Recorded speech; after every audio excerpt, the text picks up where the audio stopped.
Niels Henrik David Bohr was born in Copenhagen, Denmark on October 7, 1885. His father was a respected professor of physiology at the University of Copenhagen, and his mother came from a prominent and wealthy Jewish family. Bohr enrolled as an undergraduate at Copenhagen University in 1903, initially studying philosophy and mathematics but switching to physics in 1905 after winning an essay competition with a report on the properties of surface tension. In 1912, Bohr took up a position as assistant professor at the University of Copenhagen, and also married Margaret Norland. The couple were to have 6 children. 2 died young, but the others went on to lead successful lives, with one, Age Niels Bohr, also becoming a very successful physicist like his father, winning the Nobel Prize in Physics in 1975.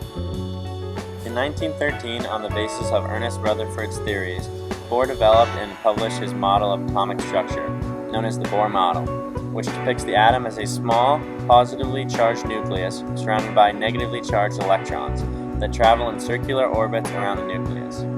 Similar in structure to the solar system, but with electromagnetic forces providing attraction, rather than gravity.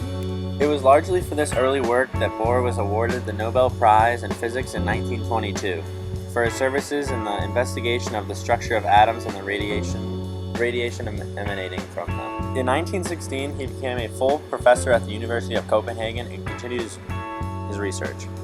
In 1921, with the assistance of the Danish government and the Carlsberg Foundation, he founded the Institute of Theoretical Physics in Copenhagen, where he served as director for the rest of his life. Niels Bohr, along with John Wheeler, developed the liquid drop model of the atomic nucleus. This was an essential part in explaining the basis of nuclear fission, the splitting of a heavy nucleus into 2 more or less equal parts, with the consequent result of a tremendous amount of energy. During the Second World War, Denmark was occupied by the German forces. Eventually, in 1943, Bohr was forced to flee the German authorities, partly because of his Jewish ancestry and partly due to the anti-Nazi views. From Sweden, he traveled on to London and became involved for a time with Project Tube Alloys, the code name for the British nuclear weapon program, in the search for a viable nuclear fission bomb. He also worked at this time on the American equivalent, the Manhattan Project.